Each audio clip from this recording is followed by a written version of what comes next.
Le respect ne se réclame pas, il se projette. Les personnes qui imposent vraiment leur présence ne le font pas avec des cris ou des démonstrations vides, mais avec un calme qui dérange et une cohérence qui inspire. Ils n'ont pas besoin de dire qui ils sont, parce que leur façon d'être dans le monde le rend déjà clair. La façon dont les autres te traitent est en fin de compte le reflet le plus sincère de la maîtrise que tu as de toi-même. Si tu te décontrôles facilement, tu perds du pouvoir. Si tu agis par nécessité, tu perds du respect.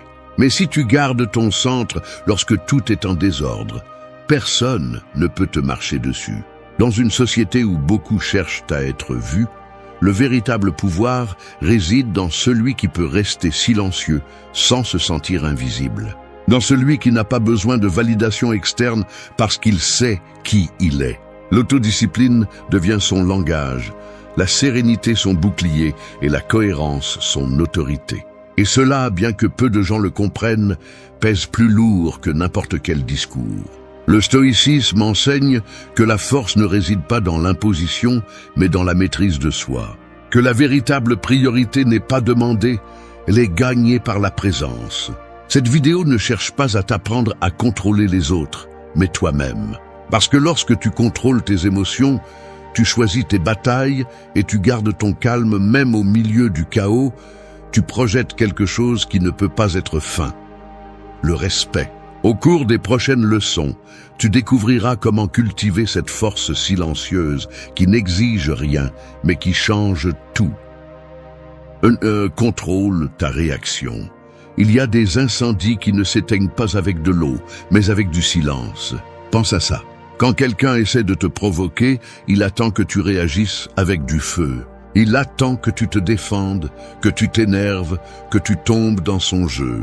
Mais quand tu choisis de ne pas réagir, quand tu décides de rester ferme pendant que tout brûle, l'autre personne perd le contrôle qu'elle croyait avoir sur toi. C'est l'essence du self-control. Il ne s'agit pas de réprimer ce que tu ressens, mais de le maîtriser. Parce que celui qui maîtrise sa réaction, maîtrise la situation. Et celui qui se laisse emporter par l'émotion, perd même quand il croit avoir gagné. Le respect commence juste là, à l'instant où tu décides de ne pas être une marionnette de tes impulsions. Nous avons tous l'instinct de répondre, de nous défendre, de prouver que nous avons raison. Mais les sages savent que le vrai pouvoir n'est pas dans la démonstration, mais dans le maintien du calme quand tout pousse à le perdre. Marc Aurèle l'a dit clairement, la meilleure vengeance est de ne pas ressembler à celui qui t'a fait du mal. Et cette phrase renferme une vérité que peu appliquent. Tu n'as pas besoin de répondre à chaque provocation. Tu n'as pas besoin de clarifier chaque malentendu. Parfois, la réponse la plus intelligente est l'absence de celle-ci. Quand tu contrôles ta réaction, tu projettes quelque chose que les mots ne peuvent pas accomplir, la présence. Les gens remarquent quand tu ne te débordes pas, quand tu maintiens ton ton, ton regard et ton énergie intacte. Cette sérénité déconcerte celui qui espérait te voir tomber. Et ce n'est pas de la froideur, c'est de la maturité. C'est comprendre que personne ne mérite de te voler ton équilibre.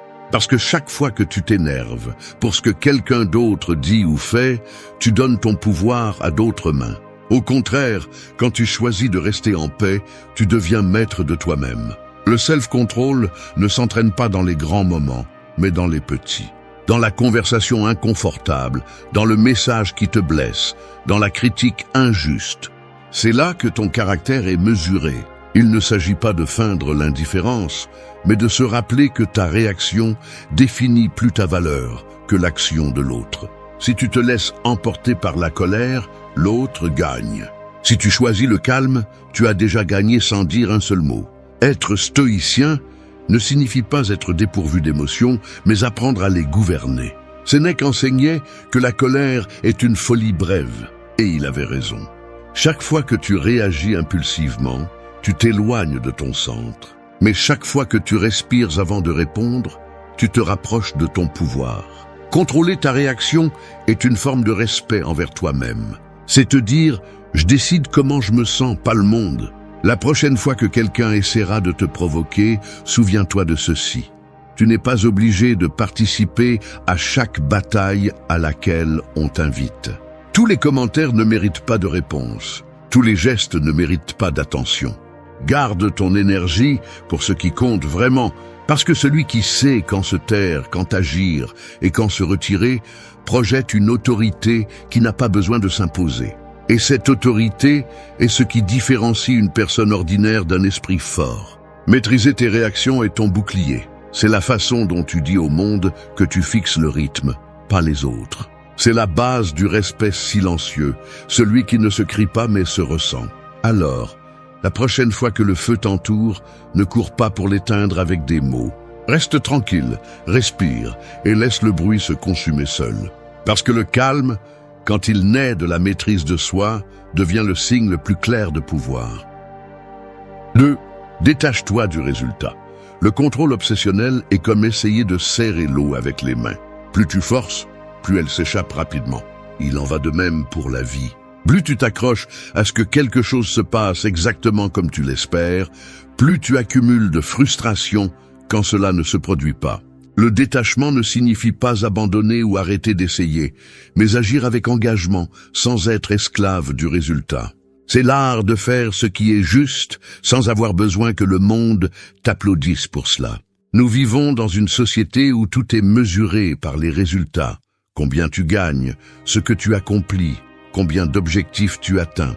Mais le stoïcisme enseigne que ce qui compte vraiment n'est pas ce que tu obtiens, mais la manière dont tu agis. Marc Aurèle disait que la valeur d'une action ne dépend pas du résultat, mais de l'intention derrière elle. Et il avait raison. Si tu fais quelque chose seulement pour la reconnaissance, alors ta paix dépendra de quelque chose que tu ne contrôles pas. Mais si tu le fais par conviction, peu importe comment cela se termine, le pouvoir est déjà à toi.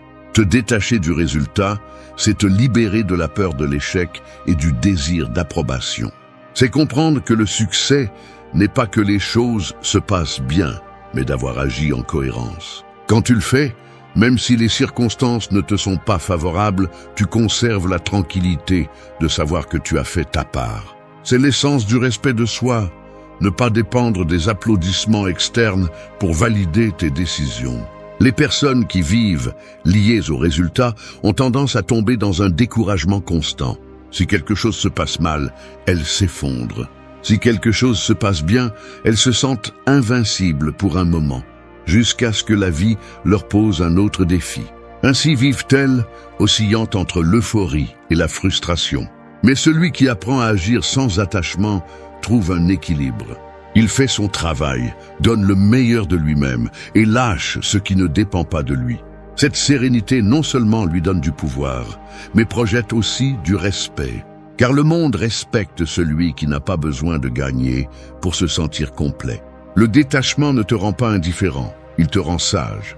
C'est comprendre qu'il y a des choses qui sont sous ton contrôle, ton effort, ta discipline, ton attitude, et d'autres qui ne le sont tout simplement pas.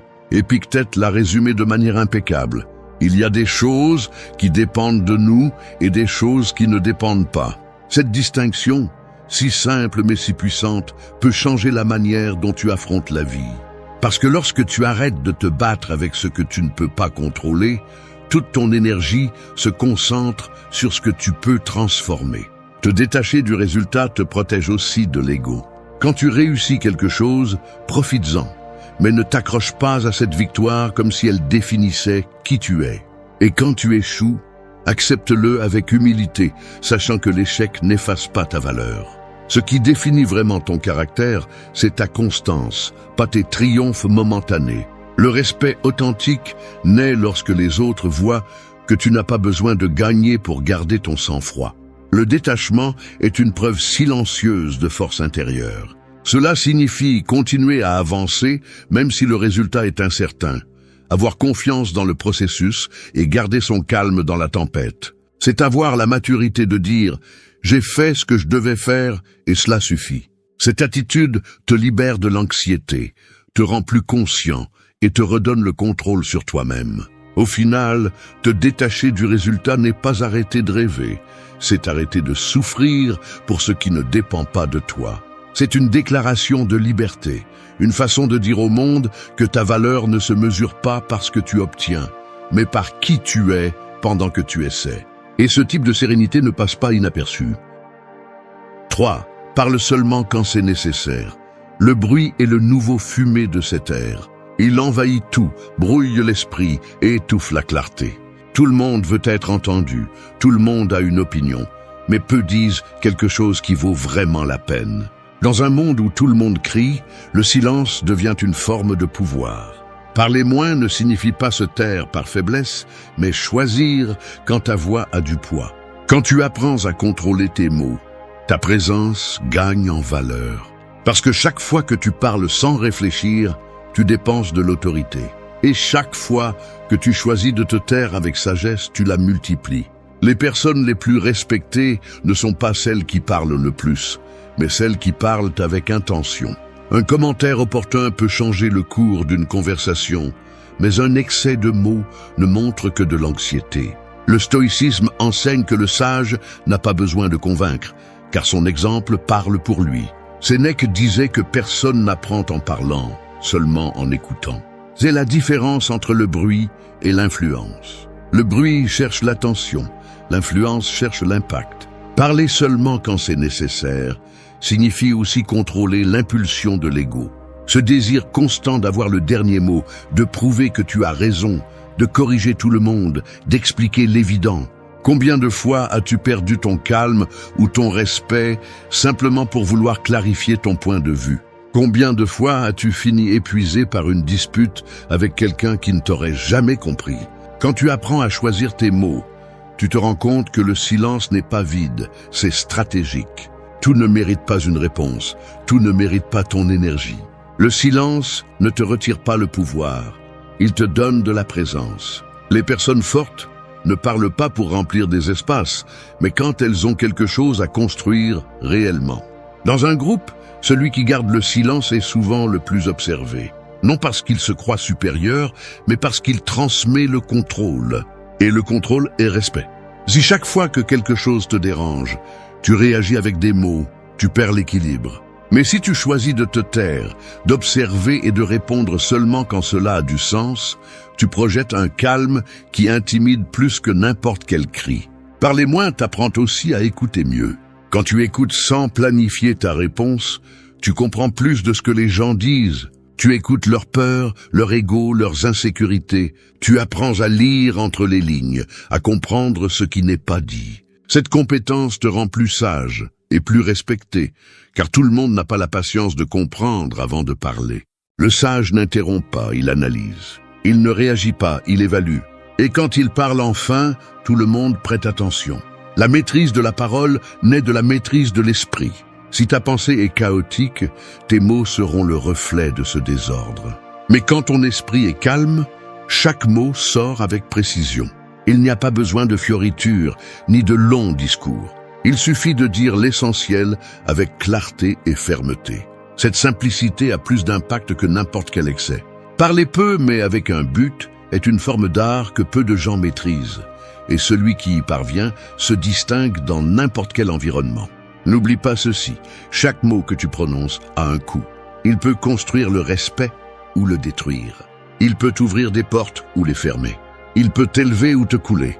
C'est pourquoi, avant de parler, demande-toi si tes mots apportent quelque chose de réel ou cherchent simplement à remplir le silence. Si elles n'apportent pas de valeur, le silence sera ta meilleure réponse. Le respect ne s'impose pas avec des arguments, il se rayonne avec la présence. Et cette présence se renforce quand tu parles avec conscience, sans gaspiller d'énergie sur le trivial. Laisse tes mots être comme une épée, précis, ferme et utilisé seulement quand c'est nécessaire.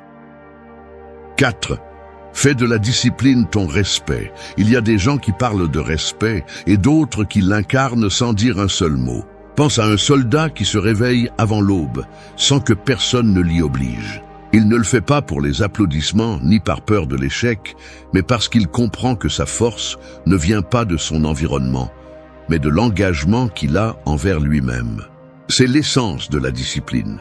Faire ce qui est juste, même lorsque personne ne te regarde. Et c'est aussi la forme la plus silencieuse de respect de soi qui puisse exister. La discipline n'est pas une punition ni une rigidité, c'est un ordre intérieur. C'est se lever quand le corps demande du repos, tenir parole quand personne ne te le demande, rester concentré quand les autres se distraient. C'est te prouver que tu peux avoir confiance en toi. Dans une société où beaucoup parlent de respect, mais peu se respectent eux-mêmes, la discipline devient la différence entre l'intention et l'action. Parler d'objectifs est facile, les atteindre est ce qui distingue ceux qui ont vraiment du pouvoir sur eux-mêmes. Les stoïciens voyaient la discipline comme la base de toute vertu.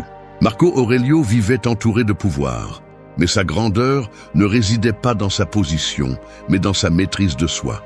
Il se forçait à penser clairement, à agir avec justice et à ne pas se laisser entraîner par le confort. Il savait que chaque jour, sans discipline, est une capitulation silencieuse face à la faiblesse. Et cela s'applique aujourd'hui plus que jamais. Si tu ne peux pas contrôler tes habitudes, tes émotions et ton temps, le monde finira par te contrôler. Faire de la discipline ton respect signifie cesser de dépendre de la motivation. La motivation est un feu qui s'éteint. La discipline est le feu qui reste allumé, même lorsqu'il n'y a pas d'étincelle. C'est se lever sans excuse, accomplir son devoir même si on n'en a pas envie, maintenir la constance lorsque l'enthousiasme disparaît. Les personnes disciplinées projettent de l'autorité sans parler, car leur constance se remarque. Leur façon d'agir dit « Je peux avoir confiance en moi, c'est pourquoi les autres peuvent aussi le faire ». Le respect se perd lorsque les paroles ne correspondent pas aux actes. Beaucoup promettent de changer mais peu le font. La discipline est la preuve la plus claire de cohérence entre la pensée, la parole et l'action. Chaque jour où tu accomplis ce que tu as dit que tu ferais, tu renforces ton estime de soi et ta réputation. Et cela génère du respect automatique, car les gens font confiance à celui qui reste ferme même lorsque le chemin se complique. La discipline, en essence, est le respect transformé en action. Le corps et l'esprit répondent à l'ordre. Lorsque tu as une routine solide, ton esprit devient plus clair et tes émotions plus stables. Et cette liberté se traduit par le calme, la sécurité, la présence. Si tu veux projeter du respect, ne parle pas de tes plans, montre ta constance. Fais de ta conduite une déclaration silencieuse. Tu n'as pas besoin d'explications ni de promesses, seulement de résultats. Les gens respectent ceux qui tiennent parole, ceux qui maintiennent l'ordre même lorsque la vie devient chaotique. Car celui qui maîtrise sa discipline maîtrise son destin. Alors arrête de chercher le respect dans les mots ou les titres, construis-le avec des habitudes. Réveille-toi avant les autres, travaille pendant que les autres se plaignent, accomplis même si personne ne le reconnaît. Deviens quelqu'un qui inspire par ce qu'il fait, pas par ce qu'il dit. Fais de la discipline ton respect et tu découvriras que le monde écoute plus celui qui n'a pas besoin de parler. Car le respect qui naît de l'autocontrôle ne dépend pas de l'approbation des autres, mais de la fierté silencieuse de savoir que tu accomplis ce que tu as dit que tu ferais jour après jour, sans excuse. 5. Gagne sans fanfaronner.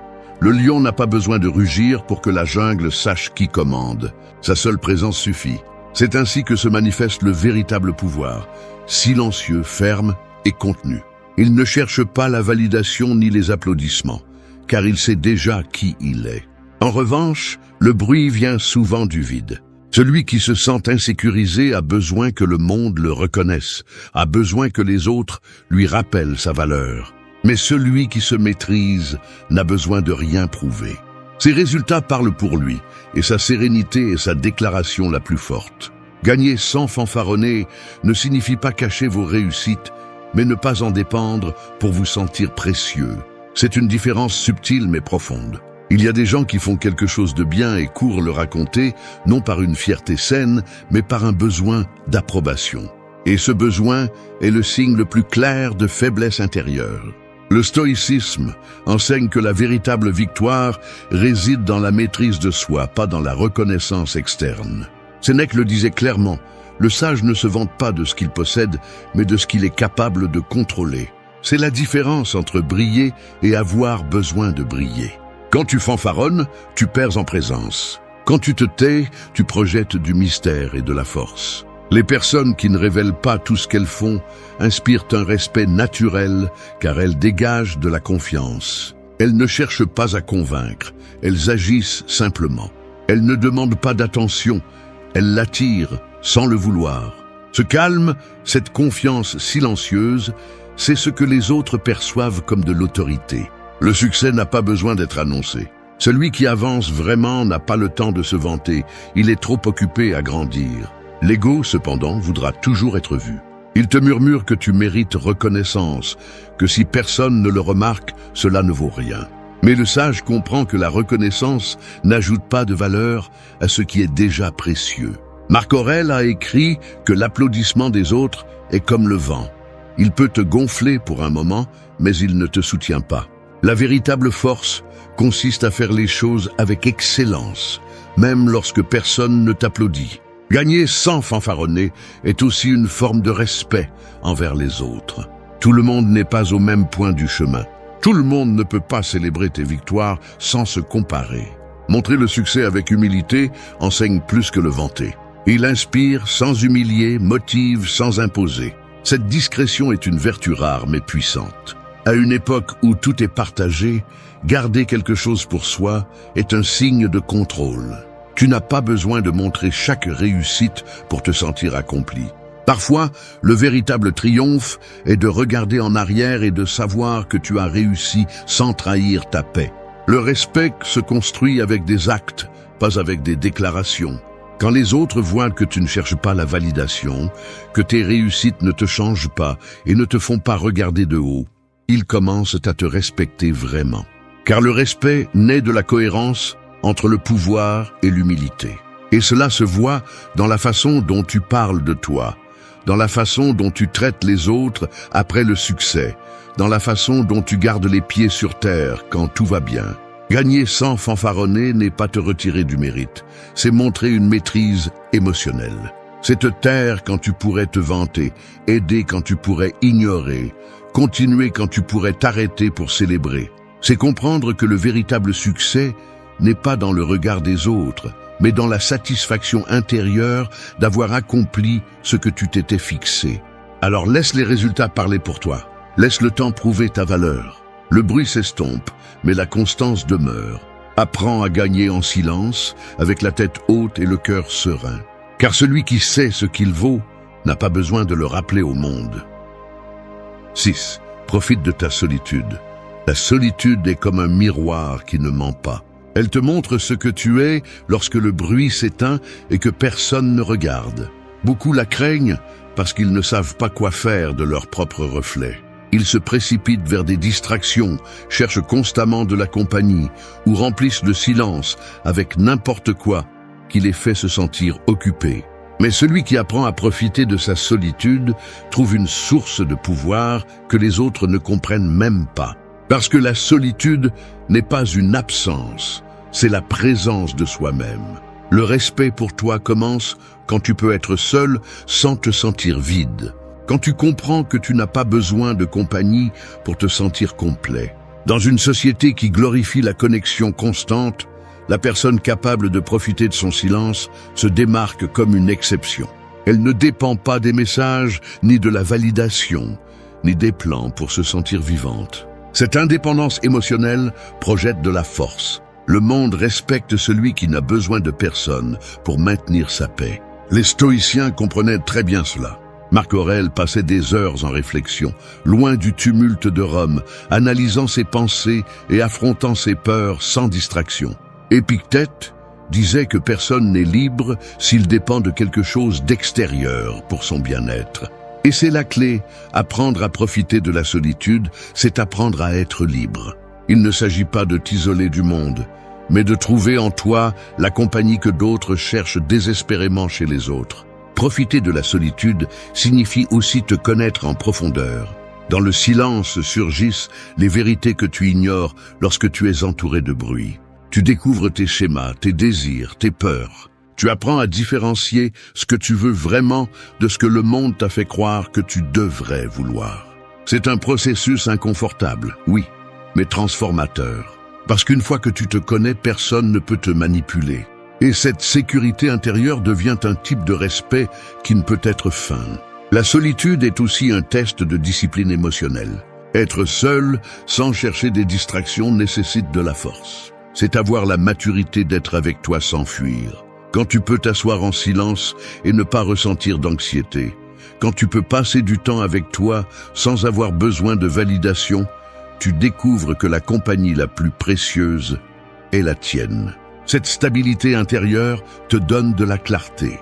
Elle te permet d'agir sans craindre de rester seul parce que tu sais que tu peux te soutenir. Les personnes qui ne craignent pas la solitude projettent une tranquillité différente. Elles ne cherchent pas l'attention, elles l'attirent. Elles ne demandent pas l'amour, elles l'inspirent.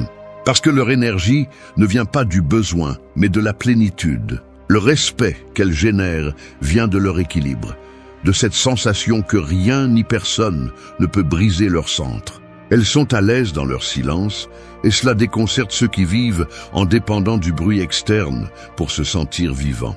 Profiter de ta solitude te prépare aussi à aimer vraiment.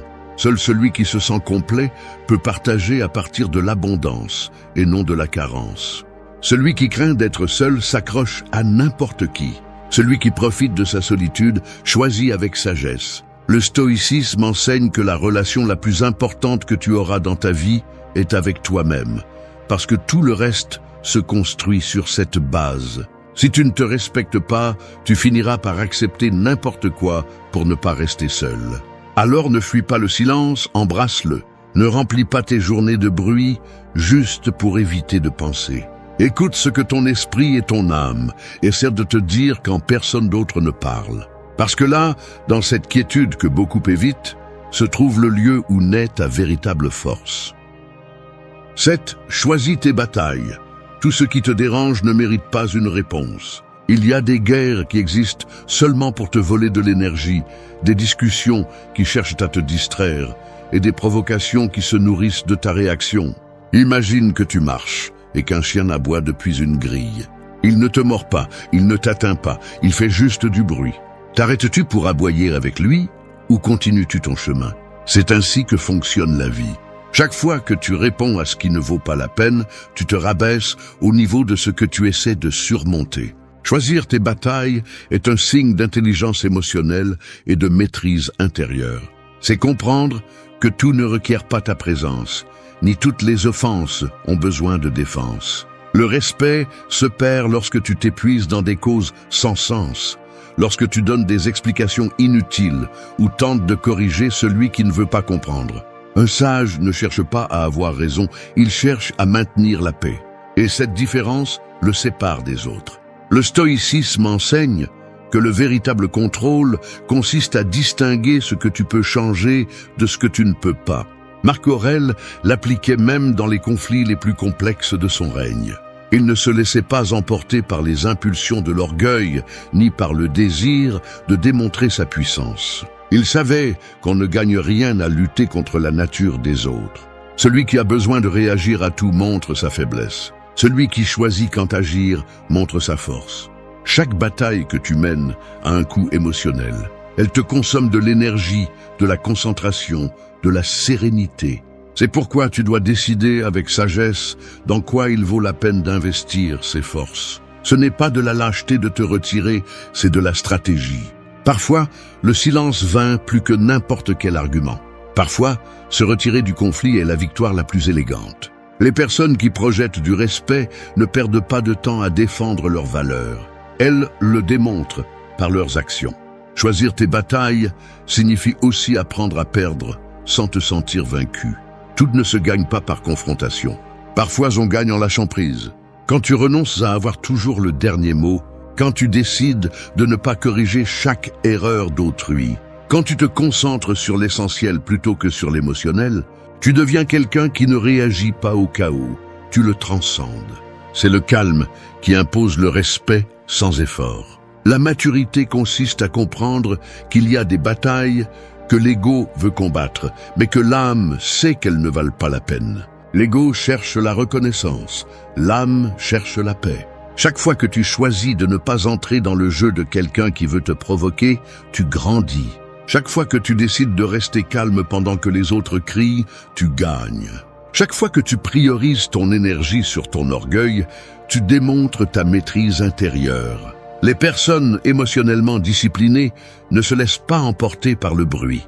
Elles savent quand parler et quand se taire, quand agir et quand attendre. Elles ne réagissent pas instantanément, elles analysent, observent, choisissent. Et cette pause, cette capacité de décider est ce qui les rend respectées.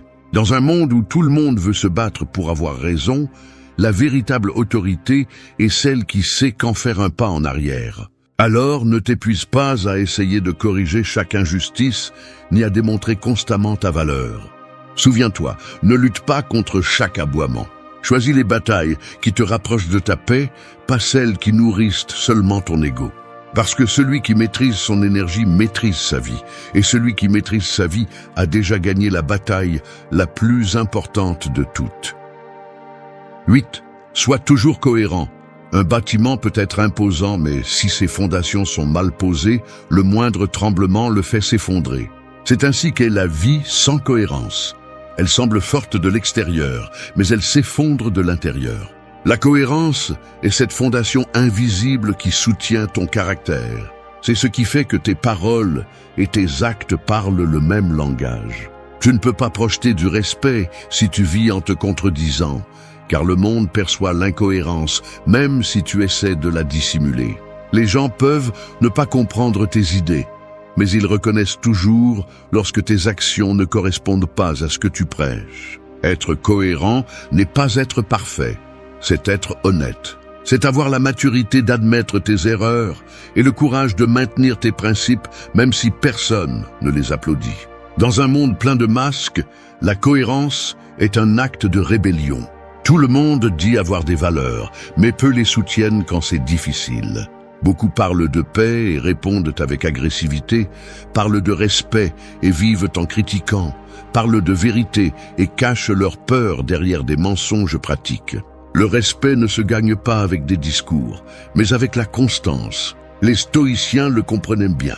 Marc Aurèle insistait sur le fait que la vie devait être une seule chose, pensée, parole et action, alignées avec la vertu. Sénèque disait que l'homme qui ne vit pas comme il pense finit par penser comme il vit, un avertissement contre l'auto-tromperie. Chaque fois que tu agis contre ce que tu sais être juste, tu perds de la force intérieure. Chaque incohérence t'éloigne un peu plus de ton propre respect et par conséquent du respect des autres. La cohérence est aussi une discipline émotionnelle. Cela signifie maintenir ton essence quel que soit l'environnement. Ne pas agir différemment devant le patron que devant un inconnu. Ne pas changer ton comportement quand cela t'arrange. Ne pas promettre le calme et réagir avec fureur. Ne pas prêcher la patience et la perdre à la première difficulté. Chaque acte, aussi petit soit-il, ajoute ou soustrait de l'autorité. Les gens respectent ceux qu'ils peuvent prévoir, parce qu'ils savent que leur parole a de la valeur, que leurs limites sont claires et qu'ils ne changent pas avec le vent. Être cohérent, c'est aussi apprendre à dire non.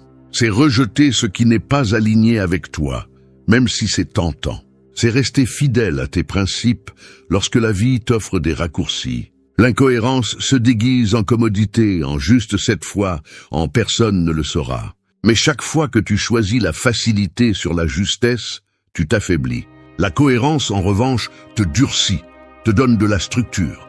Ce n'est peut-être pas le chemin le plus rapide, mais c'est celui qui te renforce le plus. Le respect que les autres te donnent ne se construit pas dans les bons moments, mais dans les moments difficiles. Quand tu as le pouvoir de trahir tes valeurs et que tu décides de ne pas le faire. Quand tu pourrais mentir pour gagner, mais que tu choisis de perdre avec dignité. Quand tu pourrais réagir avec colère, mais que tu choisis le contrôle. C'est dans ces moments silencieux que ton caractère se forge. Et ce caractère cohérent est ce qui a le plus d'impact sur la façon dont le monde te perçoit. La cohérence ne se crie pas, elle se ressent. On la remarque dans ton regard, dans ton ton, dans tes gestes. C'est une énergie qui génère confiance et respect. Parce que celui qui vit en cohérence n'a pas besoin de se justifier ni de se défendre. Il n'a pas peur d'être découvert, car il n'a rien à cacher. Et cette transparence est un pouvoir que peu de gens possèdent. Fais de la cohérence ton armure, non pas parce qu'elle te rend parfait, mais parce qu'elle te maintient intègre. Ne cherche pas à paraître, cherche à être. Quand tes pensées, tes paroles et tes actions marchent dans la même direction, Tu irradies quelque chose qui ne peut être feint. La véritable intelligence ne fait pas de bruit. Elle ne cherche pas l'attention. Elle n'a pas besoin d'être reconnue. Elle se déplace en silence, observe calmement et agit avec précision. Alors que d'autres discutent pour avoir raison, les esprits vraiment sages choisissent le silence, parce qu'ils savent que la force ne se démontre pas en parlant, mais en se maîtrisant. Aujourd'hui, la plupart des gens confondent le savoir avec la sagesse et la réaction avec le caractère. Mais un esprit entraîné ne réagit pas, il évalue. Il ne se laisse pas emporter par l'émotion, il la transforme en clarté. La personne véritablement intelligente ne rivalise avec personne, car sa plus grande bataille se trouve en elle-même. Et quand elle la gagne, rien de l'extérieur ne peut la perturber. Cette vidéo n'est pas pour ceux qui cherchent à paraître intelligents, mais pour ceux qui veulent vraiment l'être. Pour ceux qui sont prêts à penser par eux-mêmes, à maîtriser leur esprit et à rester fermes lorsque le monde est en désordre. À travers un regard stoïcien, vous découvrirez 10 leçons qui peuvent complètement changer votre façon de voir et d'affronter la vie. Ce ne sont pas des théories vides, ce sont des pratiques qui façonnent votre caractère et vous apprennent à vivre avec contrôle, calme et objectif. Parce que l'intelligence la plus élevée ne se remarque pas en parlant. Elle se remarque dans la façon dont vous choisissez de ne pas réagir. 1. Profitez de la solitude avec un but. La solitude est comme un miroir qui ne ment pas. Elle reflète ce que vous êtes lorsque personne ne vous regarde, lorsque le bruit du monde s'éteint et qu'il ne reste que votre voix intérieure. Beaucoup en ont peur parce qu'elle les oblige à affronter leurs pensées, ce qu'ils évitent de ressentir et ce qu'ils n'ont pas voulu résoudre. Mais les esprits les plus intelligents comprennent que dans ce silence inconfortable se cache la source la plus pure de croissance. La solitude n'est pas l'absence de compagnie, c'est la présence de conscience. Un esprit réfléchi ne cherche pas à se distraire de lui-même. Il cherche à se comprendre. Dans la solitude, vous n'avez pas besoin de masque ni de rôle à jouer. Vous pouvez penser sans la pression de plaire et vous pouvez observer la vie avec une clarté que le bruit social ne permet pas. C'est dans ces moments que la pensée devient aiguisée, que les émotions se rangent et que votre énergie se reconstruit. Les personnes qui craignent d'être seules cherchent souvent une validation externe parce qu'elles ne font pas confiance à leur propre jugement. Mais lorsque vous apprenez à apprécier votre propre compagnie, vous découvrez que vous n'avez plus besoin d'impressionner personne. La véritable intelligence ne craint pas le silence, elle l'utilise. Chaque instant de tranquillité devient un entraînement mental. Vous réfléchissez à vos erreurs sans vous punir, vous analysez vos décisions sans craindre de reconnaître vos échecs et vous observez vos émotions avec la distance nécessaire pour les comprendre sans vous laisser emporter. C'est ainsi que l'esprit se renforce, non pas dans le bruit de l'approbation, mais dans le calme de l'introspection. Profiter de la solitude avec un but n'est pas s'isoler du monde, c'est apprendre à exister sans dépendre de lui. C'est utiliser ces moments pour apprendre, créer, penser, guérir ou simplement respirer sans distraction. Celui qui maîtrise la solitude devient plus fort émotionnellement parce qu'il ne craint plus l'absence des autres. Il a découvert que son équilibre ne dépend que de lui. C'est pourquoi, lorsqu'il revient au monde, il le fait avec plus de clarté, plus de concentration et plus de pouvoir intérieur.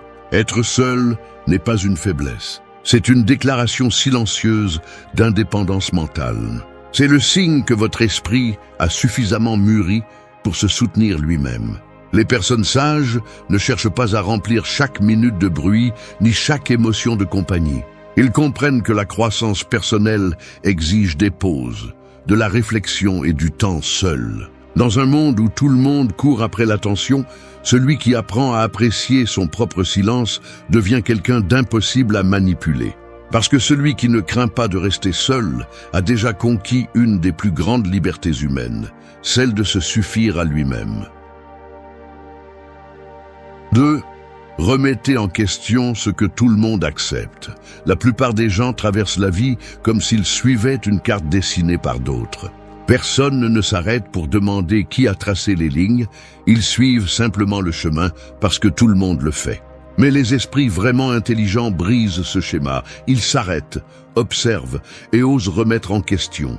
Ils n'acceptent pas ce qui est établi, simplement parce que cela fait des années qu'on le répète. Ils ne croient pas en ce qui est populaire, simplement parce que beaucoup l'applaudissent. Leur pensée ne se contente pas, elle s'élargit.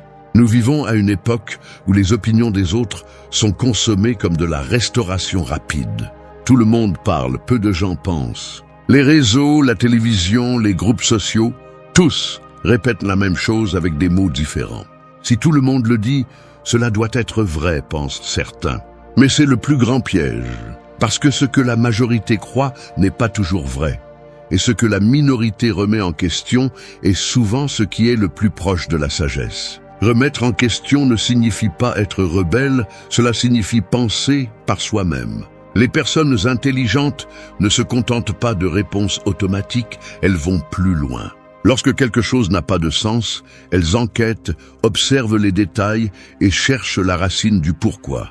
Elles ne répètent pas des idées héritées sans les analyser. Elles n'acceptent pas les traditions simplement parce qu'elles sont anciennes et elles ne rejettent pas ce qui est nouveau simplement parce que cela dérange. L'intelligence réelle se mesure à la capacité de garder l'esprit ouvert, même lorsque l'environnement exige une obéissance aveugle.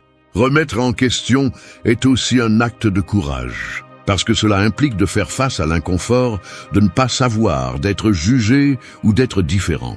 Mais les grandes transformations personnelles naissent de cet acte de courage silencieux. Lorsque tu oses demander pourquoi tu fais ce que tu fais, pourquoi tu penses ce que tu penses, et si cela t'appartient vraiment, tu commences à briser les chaînes de la pensée collective. La majorité cherche la sécurité dans ce qui est connu. Les sages cherchent la vérité, même si elle fait mal. Il ne s'agit pas de douter de tout, mais d'apprendre à discerner. Lorsque tu remets en question, tu sépares l'essentiel du superficiel, le vrai de l'acquis. Tu commences à voir comment la société récompense la conformité et punit la profondeur. Tu te rends compte que beaucoup ne pensent pas par eux-mêmes parce que cela demande de l'effort, cela demande de s'arrêter, de réfléchir et d'accepter que tu peux te tromper. Et cette humilité fait partie de l'intelligence que peu de gens possèdent. Remettre en question ce que tout le monde accepte, c'est choisir la liberté mentale plutôt que le confort social. C'est regarder le monde avec ses propres yeux et non avec les lunettes qu'on t'a imposées. Les personnes qui pensent par elles-mêmes sont celles qui changent leur environnement, celles qui ne se laissent pas emporter par les modes, les idéologies ou les pressions. Elles observent, analysent et décident à partir de la raison et non à partir de la foule. Lorsque tu apprends à remettre en question, ton esprit devient plus fort, plus conscient et plus difficile à manipuler. Parce que tu arrêtes de croire tout ce que tu vois et tu commences à voir au-delà de ce qu'on te dit. C'est là le pouvoir de la pensée libre, la capacité de ne pas faire partie du troupeau, mais du petit groupe qui ose penser. 3. Parle moins, observe plus. Les mots sont comme des pièces de monnaie. Plus ils sont dépensés sans but, moins ils ont de valeur. Et dans un monde où tout le monde se bat pour être entendu, les esprits vraiment sages choisissent de se taire, non pas par peur, mais par intelligence. Le silence est devenu un art oublié, et l'observation est devenue une compétence presque éteinte. Cependant, celui qui maîtrise les deux possède un pouvoir que peu comprennent, le pouvoir de comprendre avant d'agir. La plupart parlent sans réfléchir. Ils répondent par impulsion, donnent leur avis sans connaissance, interrompent pour se sentir pertinents. Mais alors que le bruit augmente, la compréhension s'estompe. Parler moins n'est pas une faiblesse, c'est une stratégie. Cela signifie que tu as appris à peser tes mots, à ne pas réagir à chaque provocation et à donner du poids à ce que tu dis. Les personnes vraiment intelligentes savent que la voix la plus forte n'est pas toujours la plus sage. Observer plus est un entraînement de l'esprit. Cela implique d'écouter non seulement ce qui est dit, mais aussi ce qui est tu. Lire les gestes, les silences, les tons, les détails que la plupart ignorent. C'est dans ces nuances que se cache la vérité que les mots ne montrent pas. Lorsque tu observes attentivement, tu peux voir les intentions cachées, les émotions déguisées et les incohérences entre ce que quelqu'un dit et ce qu'il ressent vraiment. C'est de l'intelligence émotionnelle à l'état pur. Le sage parle quand il a quelque chose à dire, le fou quand il a besoin de combler le vide. Apprendre à se taire est un signe de maîtrise intérieure. Tout ne mérite pas une réponse, tout ne mérite pas une réaction. Souvent, le silence a plus d'impact que n'importe quel argument. Lorsque tu choisis de ne pas répondre, tu ne le fais pas par soumission, mais par pouvoir. Parce que tu comprends que préserver ton énergie est plus précieux que de la gaspiller dans des discussions inutiles. Les personnes observatrices voient le monde avec d'autres yeux. Elles ne se laissent pas tromper par les apparences. Elles détectent des schémas, comprennent les causes avant les effets. Et quand elles décident finalement de parler, leurs mots ont le poids de l'expérience et la précision de celui qui a analysé en silence tout ce qui était nécessaire. C'est pourquoi une seule phrase dite par quelqu'un qui observe vaut plus que 1000 opinions de celui qui ne fait que répéter. Parler moins signifie aussi laisser de l'espace pour écouter. Et écouter non seulement l'autre, mais aussi soi-même. Le bruit interne, les pensées automatiques, les émotions qui cherchent à sortir sans contrôle. Lorsque tu gardes le silence, tu commences à écouter ton esprit avec clarté. Et cette écoute consciente te permet de diriger tes pensées au lieu d'être emporté par elles. L'observation interne est aussi importante que l'externe. Maîtriser cette leçon transforme complètement la façon dont tu te relates aux autres. Lorsque tu cesses de parler par nécessité et que tu commences à le faire avec intention, tu deviens plus respecté. Des mots acquièrent de la force parce qu'ils ne viennent pas de l'impulsion, mais de la compréhension. Celui qui observe plus comprend plus, et celui qui comprend plus a besoin de dire moins. L'intelligence ne se démontre pas par la quantité de paroles, mais par la nécessité de parler peu. À une époque où tout le monde veut être entendu, celui qui sait observer devient une énigme. Et dans ce mystère silencieux réside la véritable influence. Parce que celui qui maîtrise le silence maîtrise son esprit. Et celui qui maîtrise son esprit n'a plus besoin de convaincre personne. Il lui suffit d'agir avec sagesse. 4. Maîtrise ta réaction. Ta réaction est comme le feu. Elle peut éclairer ou elle peut détruire. Et celui qui n'apprend pas à la contrôler finit par se brûler lui-même avant de brûler l'ennemi. Les personnes impulsives pensent que réagir rapidement est une forme de force, mais en réalité, c'est un signe de faiblesse émotionnelle. L'esprit intelligent ne réagit pas, il répond. Il n'agit pas par impulsion, il agit avec direction. C'est la différence entre celui qui vit dominé par ses émotions et celui qui les a transformées en alliés. Le monde est plein de provocations. Des gens qui cherchent à perturber ta tranquillité, des situations qui mettent ta patience à l'épreuve, des mots qui blessent plus qu'un coup. Si tu n'entraînes pas ton esprit à maîtriser ta réaction, chaque personne pourra contrôler ton état émotionnel avec une simple phrase. La véritable force n'est pas de montrer que tu as du pouvoir, mais de garder ton calme lorsque tout le monde s'attend à ce que tu le perdes. Maîtriser la réaction, c'est maîtriser l'ego. C'est ne pas tomber dans le jeu de celui qui veut t'entraîner dans le conflit. C'est garder son sang-froid, même quand il y a une tempête en toi. Les personnes émotionnellement intelligentes ne répriment pas ce qu'elles ressentent. Elles le traitent. Elles respirent, pensent, observent et décident ensuite comment agir. Parce qu'elles savent qu'une réaction peut détruire ce qu'une décennie de maîtrise de soi a construit. La plupart des plus grandes erreurs ne naissent pas de la pensée, elles naissent de l'impulsion.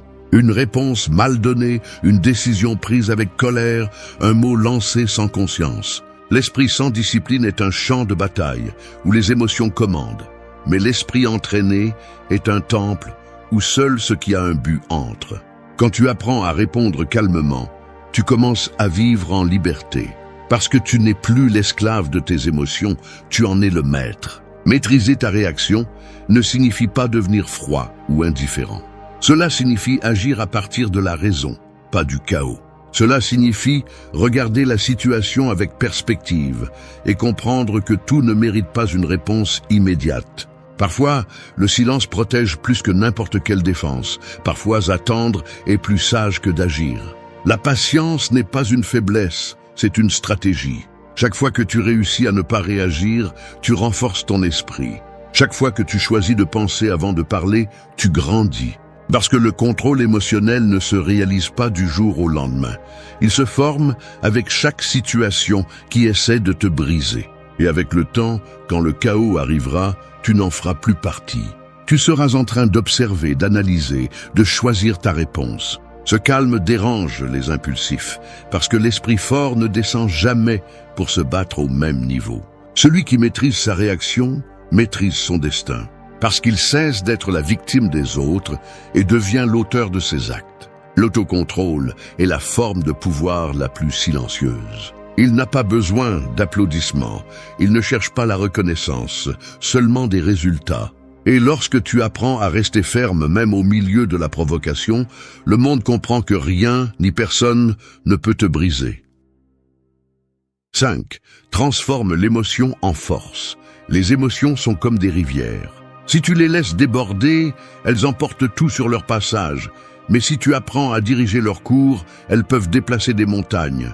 La différence entre une personne émotionnellement faible et une personne émotionnellement intelligente réside dans la façon dont elle utilise ce qu'elle ressent. Il ne s'agit pas d'éliminer les émotions, mais de les transformer en élan. La colère peut devenir discipline, la tristesse peut devenir clarté et la peur peut devenir direction si tu apprends à les canaliser plutôt qu'à les nier. La plupart des gens luttent contre ce qu'ils ressentent. Ils répriment la colère, cachent la douleur, feignent le calme, alors qu'à l'intérieur ils s'effondrent. Mais les personnes dotées d'une véritable intelligence émotionnelle n'évitent pas leurs émotions, elles les étudient. Elles savent que chaque émotion porte un message caché et que le comprendre est la clé de la maîtrise de soi. La frustration, par exemple, n'est pas un ennemi. C'est un signe que quelque chose en toi demande à changer. La peur n'est pas une faiblesse, c'est un avertissement qui t'invite à mieux te préparer. La tristesse n'est pas une défaite, c'est une pause qui t'oblige à regarder en toi. Transformer l'émotion en force nécessite de la pratique, de la patience et de l'autoconscience. Cela implique de s'arrêter avant de réagir, de respirer et de se demander ce que l'on ressent vraiment. Car derrière chaque impulsion se cache un besoin non satisfait. Et seul celui qui apprend à l'identifier peut utiliser cette énergie pour construire plutôt que pour détruire. Celui qui y parvient cesse d'être une victime de son état émotionnel et devient son propre leader interne. Lorsque tu réussis à transformer une émotion, tu changes ton destin. Un esprit contrôlé peut utiliser la colère pour améliorer sa discipline, la frustration pour perfectionner sa méthode, la peur pour aiguiser son focus. Chaque émotion devient un carburant. C'est la différence entre celui qui s'effondre sous un coup et celui qui utilise le coup comme élan pour se relever plus fort. L'émotion cesse d'être un ennemi lorsque tu la comprends. Les personnes impulsives cherchent à se calmer. Les sages cherchent à comprendre. Au lieu de se demander « Pourquoi je me sens comme ça ?», ils se demandent « Que puis-je faire avec ça ?» Cette simple différence trace la voie entre la faiblesse et la force. Car une émotion non contrôlée peut ruiner une relation, une décision ou une opportunité. Mais une émotion transformée peut complètement changer ta vie. La véritable intelligence ne consiste pas à ne pas ressentir, mais à utiliser ce que tu ressens pour grandir. Si la colère te pousse, canalise-la dans le travail. Si la peur te paralyse, transforme-la en préparation. Si la tristesse te pèse, transforme-la en réflexion. Tout ce qui te blesse peut aussi te façonner, si tu sais comment le diriger. Le sage ne se laisse pas dominer par ce qu'il ressent. Il utilise chaque émotion comme un outil. Car au final, celui qui maîtrise son esprit maîtrise son énergie. Et celui qui maîtrise son énergie maîtrise son destin. Les émotions ne sont pas un obstacle, elles sont une matière première. La différence réside dans le fait de les utiliser pour construire ou de les laisser te consumer. 6. Pratique l'autocontrôle quotidien. L'esprit est comme un muscle. Si tu ne l'entraînes pas, il s'affaiblit, et si tu le surmènes sans direction, il se brise. L'autocontrôle est la salle de sport invisible de l'intelligence, cet endroit où l'on ne soulève pas des poids, mais des décisions. Chaque jour, tu as des centaines d'opportunités pour le pratiquer, et elles apparaissent presque toujours déguisées en petites tentations. répondre à un message avec colère, discuter par orgueil, remettre à plus tard ce qui est important, te rendre à la fatigue. Chaque fois que tu choisis de ne pas le faire, tu renforces ton caractère. L'autocontrôle ne se construit pas dans les grands moments, mais dans les plus simples. Lorsque tu choisis de te lever, même si tu n'en as pas envie, lorsque tu décides de te taire, même si tu pourrais avoir le dernier mot, lorsque tu tiens une promesse, même si personne ne te regarde. C'est dans ces décisions silencieuses que se forge la véritable force mentale. Il n'y a pas d'intelligence émotionnelle sans discipline quotidienne. Parce que maîtriser l'esprit n'est pas un acte d'inspiration, c'est une pratique constante. La société moderne glorifie l'impulsivité, te dit de suivre tes émotions, de faire ce que tu ressens. Mais c'est un piège déguisé en liberté. L'émotion est un signal, pas un ordre. Suivre chaque impulsion te rend prisonnier de tes états internes. Le sage écoute ce qu'il ressent, mais n'obéit pas aveuglément. Il décide avec calme, pas avec désir. Parce qu'il comprend que le pouvoir n'est pas dans l'action rapide, mais dans l'action juste. Pratiquer l'autocontrôle ne signifie pas te réprimer, cela signifie te gouverner. C'est dire à ton esprit qui commande, te rappeler que c'est toi qui choisis, pas tes impulsions. Au début, c'est dur, ça fait mal, parce que ton corps cherche l'immédiat, le facile, le plaisant. Mais avec le temps, cette discipline devient ton allié. Tu commences à apprécier la sensation d'avoir le contrôle, non pas sur les autres, mais sur toi-même. Et c'est le type de pouvoir que personne ne peut te prendre. L'autocontrôle se démontre aussi dans ta réaction face à la provocation. Céder à la colère est facile, rester ferme est difficile. Mais chaque fois que tu choisis le calme, chaque fois que tu décides de ne pas répondre au chaos par plus de chaos, tu construis un esprit impénétrable. Les sages n'évitent pas le conflit. Ils ne se rabaissent simplement pas au niveau du conflit.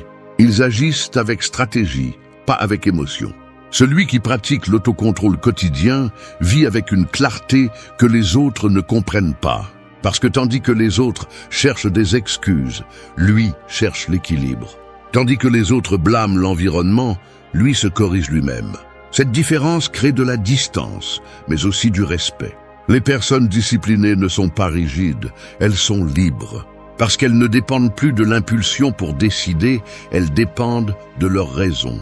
La véritable maîtrise ne se démontre pas en public. Elle se démontre dans ce que tu fais quand personne ne te voit. Si tu peux te contrôler quand personne ne t'oblige, tu es déjà au-dessus de la majorité.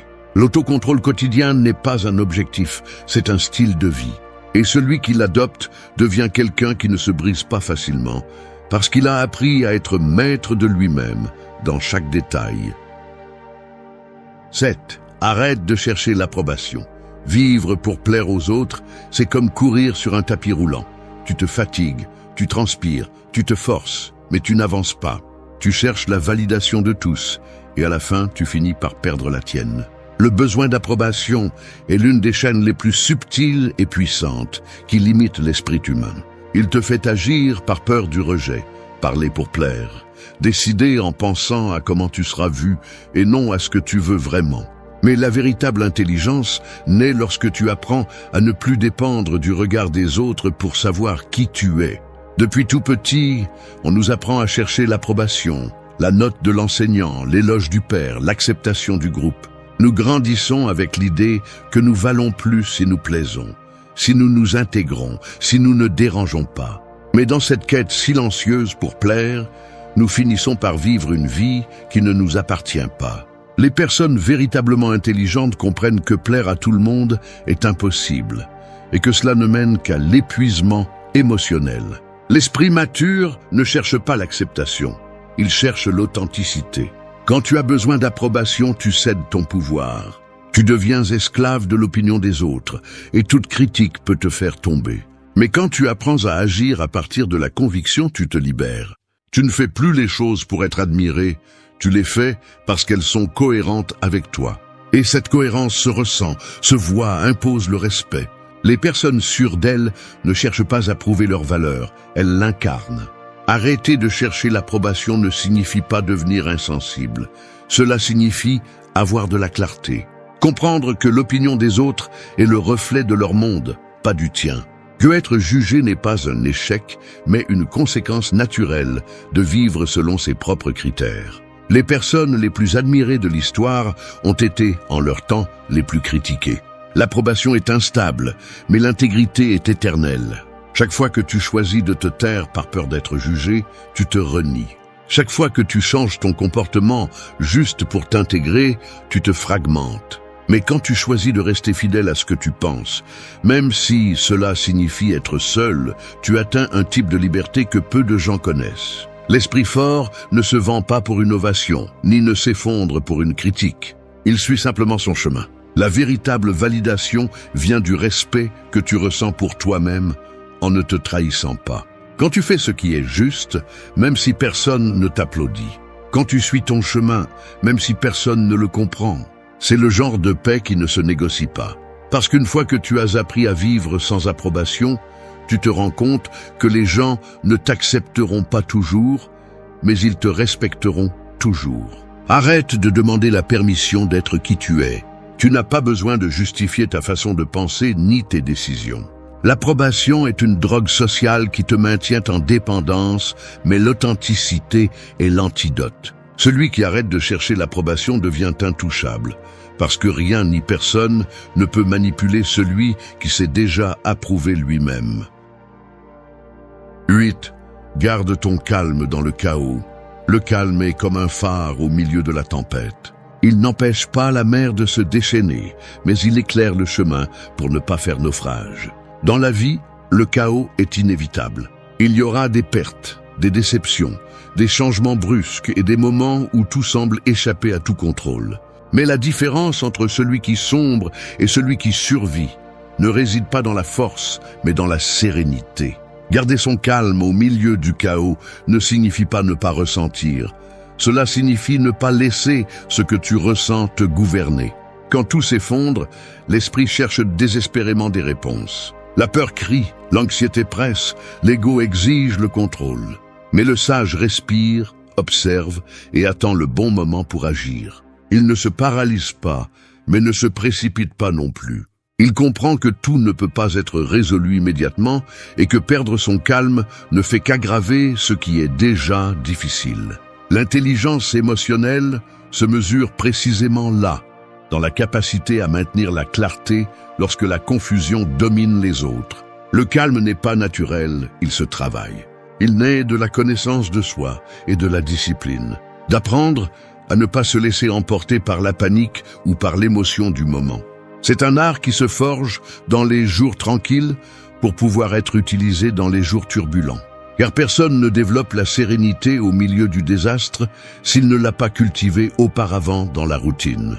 C'est pourquoi les personnes émotionnellement fortes ne réagissent pas au chaos. Elles l'observent avec un esprit froid et un cœur ferme. Garder son calme ne te rend pas passif, cela te rend stratégique. Cela te permet de voir ce que les autres ne peuvent pas voir lorsqu'ils sont dominés par la peur. Celui qui crie perd la perspective. Celui qui s'agite perd le pouvoir. Mais celui qui garde son calme gagne le contrôle. C'est dans les moments de tension que le caractère d'une personne se révèle.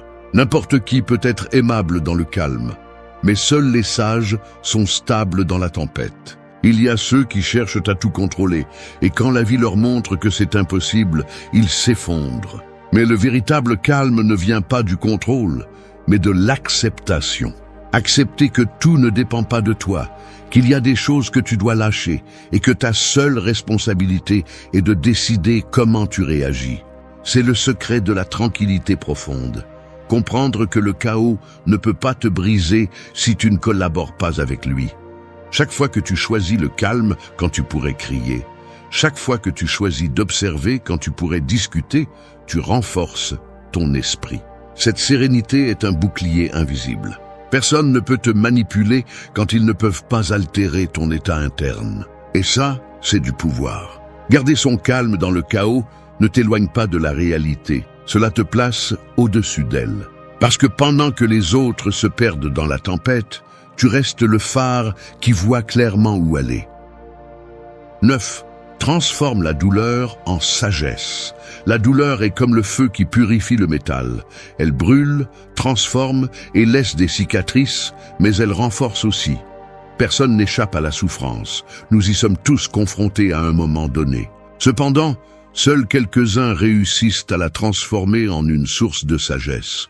La différence ne réside pas dans l'intensité de la douleur, mais dans la manière dont vous choisissez de l'affronter. Le sage n'ignore pas sa blessure, il l'observe, la comprend et en tire des leçons. Car la douleur, bien interprétée, est le maître le plus puissant qui soit. La plupart des gens fuient la souffrance, ils l'évitent avec des distractions, l'enterrent avec des excuses, la couvrent de sourires vides. Mais pendant que vous l'esquivez, la douleur devient plus profonde. Ce que vous résistez persiste, ce que vous acceptez se transforme.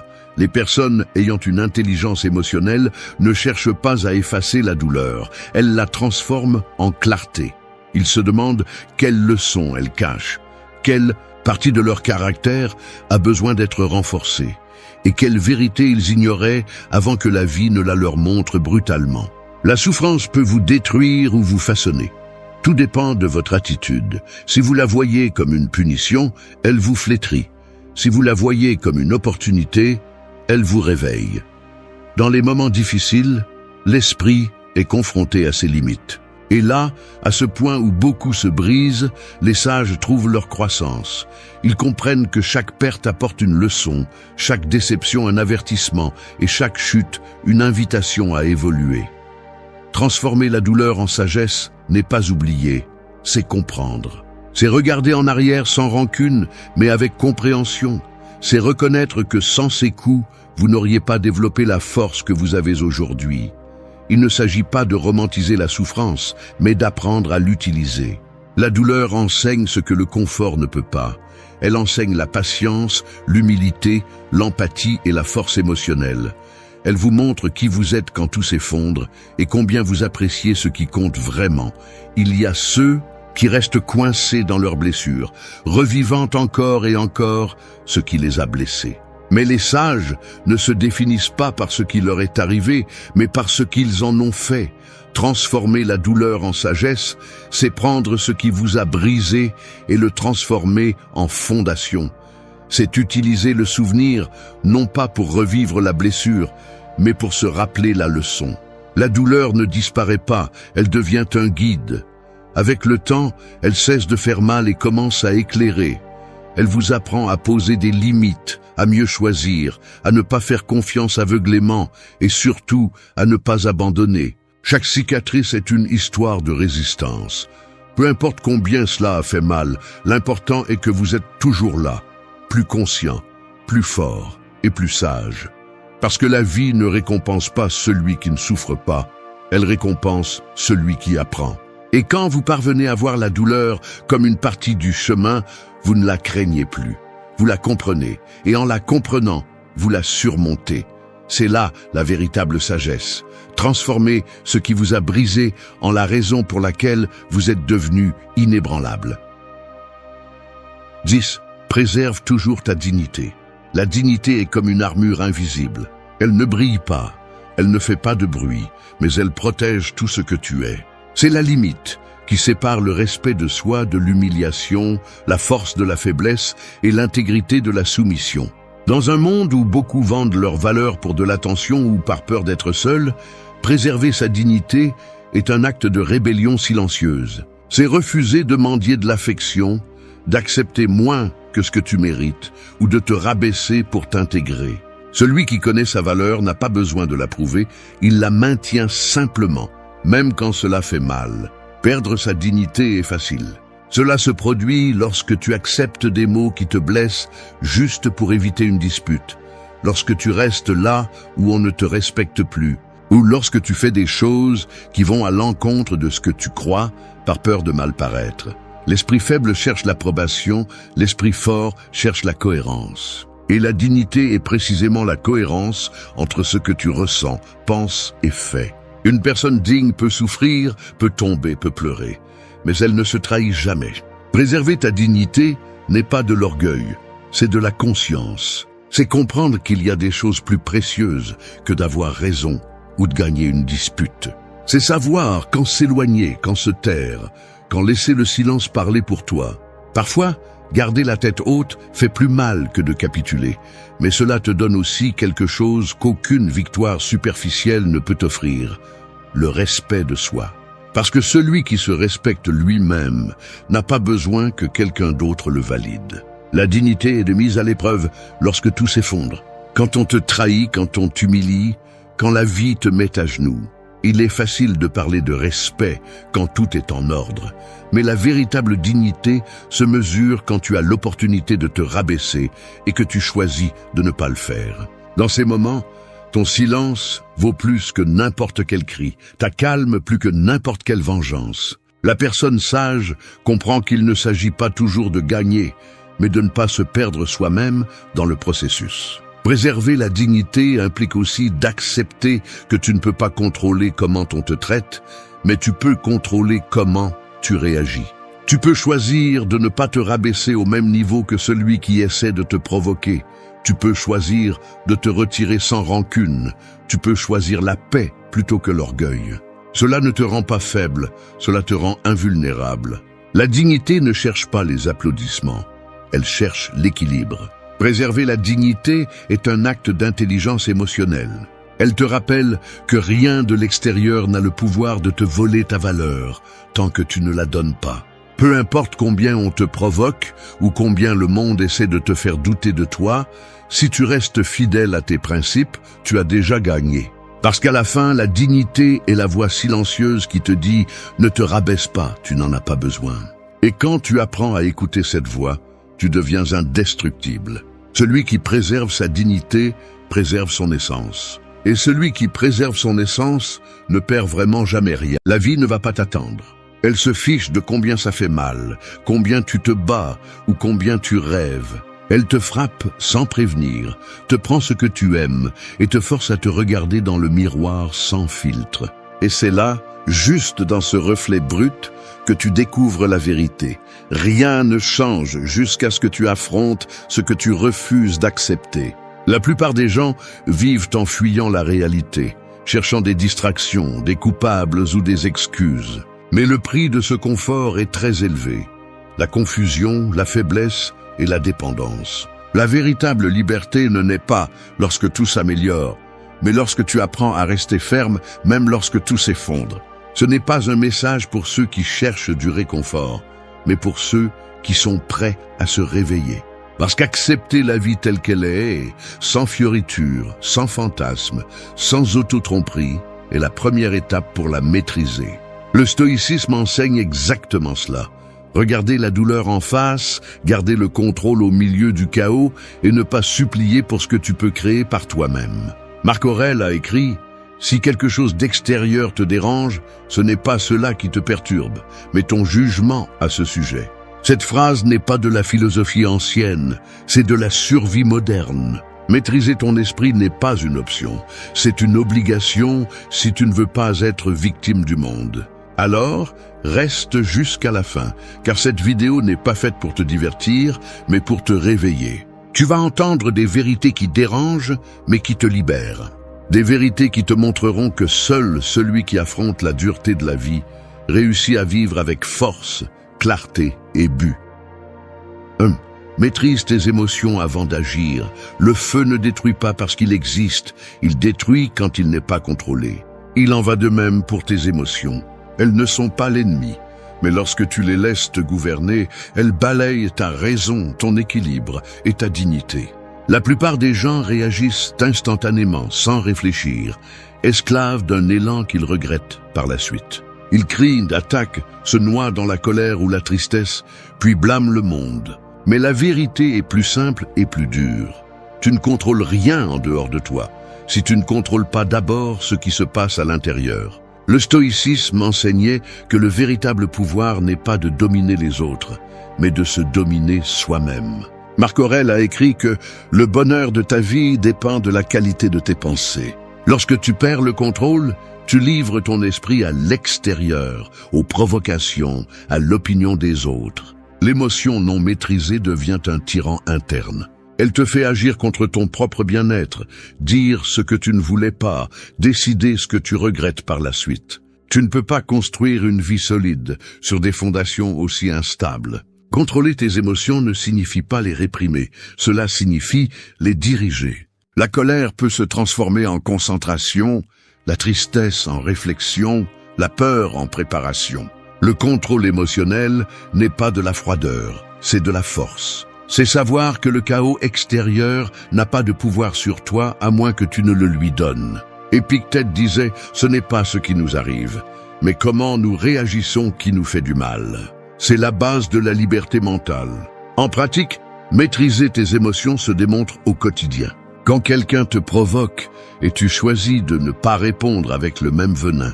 Quand la frustration arrive, et au lieu de te rendre, tu fais une pause, tu respires et tu réfléchis. Quand tu ne permets pas à une mauvaise journée de détruire ta discipline ou ton focus. Chaque moment est un entraînement pour l'esprit. Et si tu ne le fais pas, la vie le fera pour toi, à coup dur. N'attends pas de te sentir calme pour agir calmement. Le calme n'arrive pas en premier, il se construit au milieu du bruit. Te contrôler quand tout est en paix n'a pas de mérite. Ce qui est précieux, c'est de maintenir le contrôle quand tout brûle. L'esprit fort ne naît pas de la facilité, mais des épreuves qu'il affronte sans se briser.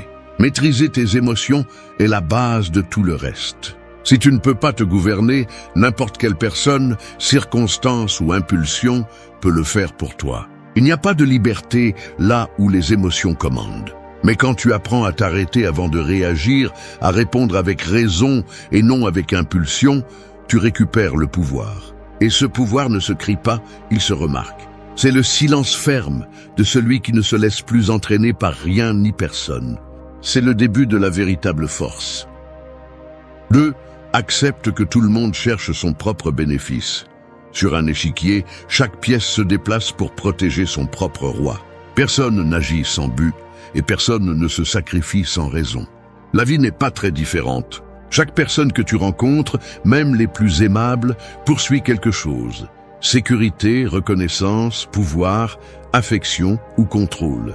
Cela peut sembler froid, mais le comprendre te libère. Quand tu acceptes que tout le monde, d'une manière ou d'une autre, agit par commodité, tu arrêtes d'attendre de la pureté dans un monde fait d'intérêts. Les gens ne sont pas mauvais parce qu'ils veulent quelque chose en retour. Ils sont simplement humains. Ce qui te détruit n'est pas leur égoïsme, mais ton naïveté à l'ignorer. Tu attends que les autres donnent ce que tu donnes, qu'ils ressentent ce que tu ressens, qu'ils agissent avec la même loyauté que tu offres. Mais cette attente est un piège. Personne ne pense avec ton esprit, ni ne ressent avec ton cœur. Pendant que tu idéalises, les autres calculent. Et cela ne les rend pas ennemis. Cela te rappelle simplement que tu ne peux pas dépendre de leurs intentions pour maintenir ta paix. Marc Aurèle a écrit « Quand tu te réveilles chaque matin, pense que tu rencontreras des personnes intrusives, ingrates, arrogantes, malhonnêtes, envieuses et égoïstes. Mais tu ne seras pas surpris, car tu sais que le monde est ainsi. » Cette acceptation n'est pas du pessimisme, c'est de la lucidité. Quand tu comprends que chaque personne cherche son bénéfice, tu ne réagis plus avec déception, tu réagis avec stratégie. Tu commences à voir les relations clairement, sans victimisation, sans fausses attentes. Le stoïcien ne hait pas l'égoïste, il le comprend. Il sait qu'il agit aussi pour son propre bénéfice, mais avec une différence. Il le fait consciemment, sans détruire son intégrité. Il ne se laisse pas manipuler par des promesses vides et ne se laisse pas illusionner par des intentions qui n'ont jamais existé. Il apprend à observer, non pas avec méfiance, mais avec une compréhension profonde de la nature humaine. Dans la vie réelle, cela signifie ne pas donner ton énergie à celui qui ne s'approche que lorsqu'il a besoin de quelque chose. Cela signifie comprendre que les faveurs ne sont pas toujours des gestes de bonté, mais des mouvements stratégiques. Cela signifie ne pas attendre de gratitude, car même la gratitude a une date d'expiration lorsqu'elle ne satisfait pas les intérêts de quelqu'un. Accepter que tout le monde cherche son propre bénéfice ne te rend pas cynique, cela te rend libre. Tu arrêtes d'idéaliser et commences à voir avec objectivité. Tu commences à agir sans ressentiment, sans attendre de réciprocité, sans tomber dans des jeux de manipulation émotionnelle. Tu te déplaces par principe, non par illusion. Quand tu arrêtes d'exiger de la pureté chez les autres, tu découvres un avantage que peu de gens ont. Plus rien ne te surprend, rien ne te blesse, rien ne te déstabilise. Non pas parce que tu ne ressens rien, mais parce que tu comprends. Tu as cessé d'être une pièce naïve sur l'échiquier et tu es devenu quelqu'un qui voit le jeu complet. Dans un monde où tout le monde cherche à gagner, ta plus grande victoire est de ne pas te perdre toi-même. 3. Sois brutalement honnête avec toi-même. Le mensonge le plus dangereux n'est pas celui que les autres te disent, c'est celui que tu te répètes chaque jour pour ne pas affronter la vérité. Tu te convaincs que tu vas bien, qu'il reste encore du temps, que ce n'est pas si grave, que tu le feras demain. Mais plus tu le répètes, plus tu t'éloignes de la personne que tu pourrais être. L'auto-tromperie est une prison invisible, et le pire, c'est que tu es celui qui pose les barreaux. Être brutalement honnête avec soi-même fait mal, mais libère aussi. Il est douloureux d'admettre que tu te sabotes, que tu repousses tes rêves par peur, que tu dépends de l'approbation des autres, que tu fais moins que ce que tu pourrais. Mais si tu ne le fais pas, tu resteras coincé dans le même cercle d'excuses déguisées en raison. La vérité ne motive pas toujours. Parfois, elle détruit le faux pour faire place au réel. Les stoïciens comprenaient que le premier pas vers la vertu était la conscience de soi. Épictète enseignait que personne ne peut corriger ce qu'il ne reconnaît pas. Si tu n'oses pas regarder tes défauts en face, tu seras leur esclave. Et si tu ne prends pas ta part de responsabilité, tu blâmeras le destin, l'environnement ou les gens pour tout ce qui te manque. La vérité ne te détruit pas, elle te reconstruit. Regarde-toi sans filtre. Demande-toi froidement. Vis-tu comme tu dis vouloir vivre, ou ne fais-tu que le dire? Fais-tu vraiment des efforts, ou fais-tu simplement semblant? Es-tu discipliné, ou te justifies-tu chaque fois que tu échoues? L'honnêteté brutale est un miroir inconfortable mais nécessaire. Il te montre ce que tu nies, et ce n'est qu'en le voyant que tu peux le changer. Être honnête avec toi-même ne signifie pas te punir, mais te réveiller. Cela signifie arrêter de protéger ton ego et commencer à protéger ta croissance. Cela signifie reconnaître que beaucoup de tes blessures ne sont pas seulement la faute des autres, mais aussi de tes décisions. Que le temps que tu as perdu, c'est toi qui l'as perdu. Que le respect que tu ne reçois pas, c'est celui que tu ne te donnes pas. En pratique, l'honnêteté intérieure se démontre par tes actes. Quand tu reconnais que tu agis par peur et décides de le faire quand même. Quand tu admets que quelque chose ne fonctionne pas et que tu agis au lieu de prétendre que tout va bien. Quand tu acceptes que tu n'es pas où tu veux être, mais que tu t'engages à le changer. Marc Aurèle a écrit « Arrête de te mentir ». Tu n'as pas le temps de te disputer avec toi-même sur ce que tu sais que tu dois faire. Chaque jour où tu repousses la vérité, tu nourris la médiocrité. Chaque jour où tu choisis de l'affronter, tu renforces ton caractère. L'honnêteté envers toi-même ne te rend pas plus dur, elle te rend plus réel. Et seul celui qui ose se voir sans masque peut vraiment changer. Parce que le mensonge te maintient à l'aise, mais la vérité te rend libre. Et la liberté, même si elle fait mal, vaut toujours plus que l'illusion. 4.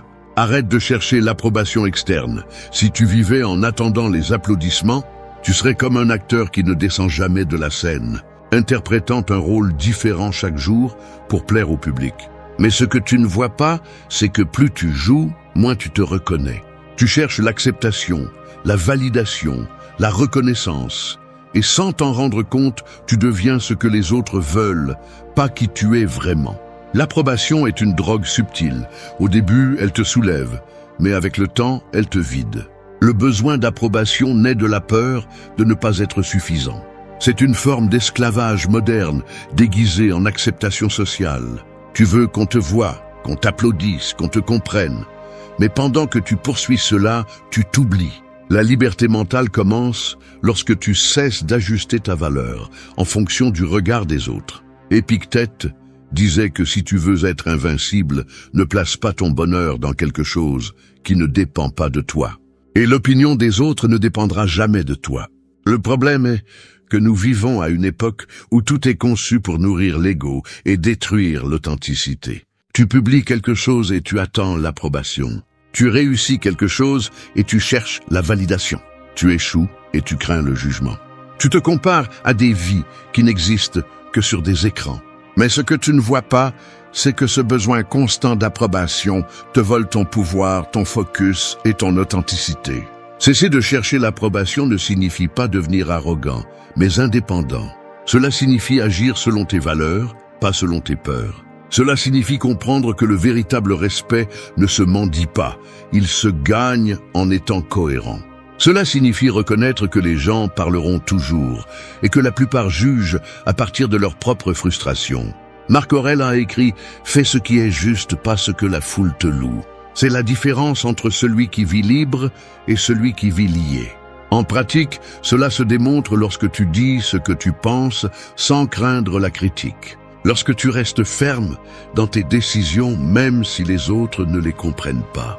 Lorsque tu n'as pas besoin de montrer tes réussites pour te sentir précieux. L'approbation externe cesse d'être nécessaire lorsque tu as déjà ta propre validation interne. Et cela ne s'achète pas et ne se feint pas. Cela se construit avec discipline, introspection et cohérence. Le jour où tu cesseras de chercher l'acceptation de tous, tu ressentiras un type de paix que peu de gens connaissent. Tu n'auras plus à prouver quoi que ce soit, ni à te défendre, ni à te justifier. Les gens te respecteront davantage, non pas parce que tu t'efforces de leur plaire, mais parce qu'ils verront en toi quelque chose qui est rare, l'authenticité. Vivre en cherchant l'approbation est une forme lente d'autodestruction. Mais vivre fidèle à soi-même, même si cela dérange, est une déclaration de pouvoir. Lorsque celui qui s'approuve lui-même n'a plus besoin d'applaudissements pour se sentir complet. Et lorsque tu arrives à ce point, le silence des autres cesse de faire mal parce que ta propre voix te suffit enfin. 5. Détecte les véritables intentions. Les gens disent rarement ce qu'ils pensent vraiment et presque jamais ce qu'ils veulent vraiment. La plupart parlent pour persuader, non pour communiquer. Ils sourient, mais observent, flattent, mais analysent, s'approchent, mais avec un but caché. Nous vivons entourés de masques, et celui qui n'apprend pas à regarder au-delà des mots finit par être manipulé sans s'en rendre compte. Voir les véritables intentions ne nécessite pas de méfiance, mais de la conscience. Dans la vie, les intentions se révèlent plus rapidement avec le temps qu'avec les promesses. Un ami qui ne te cherche que lorsqu'il a besoin de quelque chose. Un collègue qui se réjouit plus de tes échecs que de tes victoires. Une personne qui offre de l'aide, mais qui te la fait payer émotionnellement par la suite. Chaque action a un motif, et bien que beaucoup essayent de le déguiser, il se filtre toujours dans les petits gestes. Épictète disait que le sage ne juge pas par les apparences, mais par la constance. Les mots peuvent mentir, mais pas le comportement. Il ne s'agit pas de devenir froid ou paranoïaque, mais d'ouvrir les yeux. Le monde n'est pas plein de mauvaises personnes, mais de personnes motivées par leurs intérêts. Et cela inclut tout le monde, y compris toi. La différence réside dans le fait d'agir avec une intention consciente et non avec manipulation. Savoir détecter les véritables intentions des autres te permet de protéger ton énergie, ton temps et ta paix. Le stoïcien ne se laisse pas emporter par le charme ou l'émotion du moment. Il observe calmement, écoute attentivement et analyse sans précipitation. En pratique, cela signifie ne pas faire confiance aveuglément à celui qui te flatte trop, ni mépriser celui qui te dit la vérité sans fioriture. Parfois, la sincérité semble dure, mais elle vient du respect. Et souvent, la douceur n'est qu'une stratégie pour obtenir quelque chose. Le sage distingue celui qui te défie pour t'aider à grandir et celui qui te soutient seulement tant que cela lui convient. Marc Aurèle disait que connaître les véritables motivations des hommes, c'est comprendre le monde, car la nature humaine ne change pas. Apprends à lire les silences plus que les mots. Observe comment quelqu'un agit quand il n'a besoin de rien de toi. Regarde comment il se comporte quand il n'y a pas de public, quand il n'y a aucun avantage, quand il n'a rien à gagner. Là se trouve la vérité. Les intentions se reflètent dans les détails, dans le ton, dans la cohérence, dans la constance. Et si tu fais attention, le temps se charge de confirmer ce que ton intuition soupçonnait déjà. Détecter les véritables intentions n'est pas se méfier du monde, c'est arrêter de l'idéaliser. C'est comprendre que tous ceux qui s'approchent ne le font pas par bonté, et que tous ceux qui s'éloignent ne le font pas par méchanceté. C'est un art silencieux qui s'apprend avec des coups, des déceptions et de l'observation. Mais une fois que tu le maîtrises, rien ni personne ne peut te tromper facilement, car ton regard ne reste plus à la surface, mais sur la vérité qui se cache derrière chaque geste. 6. Juge par les actions, pas par les mots. Les mots sont bon marché, les actions coûtent. N'importe qui peut promettre le ciel quand il n'a pas l'intention de bouger le petit doigt. Le monde est plein de discours vides, de promesses douces et d'engagements éphémères. Mais la vérité ne se dit pas, elle se démontre. Les mots construisent des mirages, les actions révèlent la réalité. Si tu veux comprendre quelqu'un, n'écoute pas ce qu'il dit, observe ce qu'il fait quand personne ne le regarde. L'être humain maîtrise l'art de bien parler. Il sait comment sonner sincère, comment déguiser son intérêt, comment paraître engagé. Mais ce qui le définit vraiment, ce sont les habitudes, les décisions et la façon dont il agit sous pression. Marc Aurèle a écrit que le caractère d'une personne se connaît dans l'adversité. N'importe qui peut feindre la vertu quand tout va bien, mais quand les circonstances deviennent difficiles, le masque tombe. Dans la vie quotidienne, apprendre à juger par les actions t'épargne des déceptions. Cette personne qui te dit « tu peux compter sur moi », mais qui disparaît quand tu as besoin d'elle. Cet ami qui promet de changer, mais qui répète les mêmes erreurs. Ce patron qui parle de respect, mais qui humilie son équipe. Les mots peuvent peindre une façade parfaite, mais les actions montrent toujours la structure réelle. Épictète disait que le sage ne croit pas ce qu'il entend, mais ce qu'il voit. Et cela s'applique à tout, en amour, en amitié, en affaires et en famille. Le problème est que beaucoup préfèrent croire aux mots, parce que c'est plus confortable. Entendre ce que tu veux entendre te calme, même si c'est un mensonge. Voir ce qui se passe réellement t'oblige à agir, et cela dérange. Mais si tu choisis le confort, tu vivras dans l'illusion. Juger par les actions ne te rend pas méfiant, il te rend lucide. Cela signifie que tu valorises la cohérence, que tu ne te contentes pas de discours, que tu exiges des faits, pas des promesses. En pratique, cela se démontre en observant la constance. Celui qui dit t'aimer mais te fait te sentir invisible ne t'aime pas. Celui qui promet le respect mais franchit tes limites ne te respecte pas. Celui qui parle de but mais ne travaille pas pour eux ne les a pas. Le temps est le juge le plus juste et il expose toujours la différence entre celui qui agit et celui qui parle seulement. Laisse les autres dire ce qu'ils veulent. Ne réponds pas avec des mots, réponds avec des actions, en silence, sans explication. La force de l'action n'a pas besoin de publicité. Lorsque tu agis avec cohérence, ta vie devient un message que personne ne peut nier. Le monde a besoin de moins de discours et de plus d'exemples, moins de promesses et plus de discipline. Parce que les mots peuvent impressionner pour un moment, mais seules les actions perdurent. Juger par les actions, c'est te protéger de la tromperie et rester fidèle à la réalité. Et quand tu apprends à le faire, tu découvres que la vérité n'est jamais criée. Elle est simplement vécue. 7. Embrasse l'inconfort pour grandir. Le métal ne devient pas fort au repos, mais dans le feu. Il en va de même pour toi. Chaque difficulté, chaque moment d'incertitude ou de douleur est un feu qui te trempe ou te consume selon la façon dont tu l'affrontes. La plupart des gens fuient l'inconfort comme s'il était un ennemi, mais en réalité, c'est le maître le plus honnête qui existe. Toute croissance réelle a un prix, et ce prix est toujours l'effort, l'inconfort et le sacrifice. Nous vivons à une époque où le plaisir immédiat est le nouveau Dieu. Nous voulons des résultats sans effort, du calme sans discipline, du succès sans douleur. Mais la vie ne négocie pas avec le confort. Si tu ne choisis pas ton inconfort, il te choisit. Éviter la douleur ne te rend pas heureux, cela te rend faible. Le stoïcisme l'a compris il y a des siècles. L'adversité n'est pas un obstacle, c'est le chemin. Marc Aurèle a écrit que ce qui se met en travers de la route devient la route. C'est l'essence de la force mentale. Embrasser l'inconfort ne signifie pas chercher la souffrance. Cela signifie accepter que rien de précieux ne s'obtient sans passer par le processus difficile. C'est te lever quand tu n'as pas envie, continuer quand tout semble inutile, rester ferme quand la peur te murmure de renoncer. C'est regarder la difficulté et dire « cela m'appartient aussi ».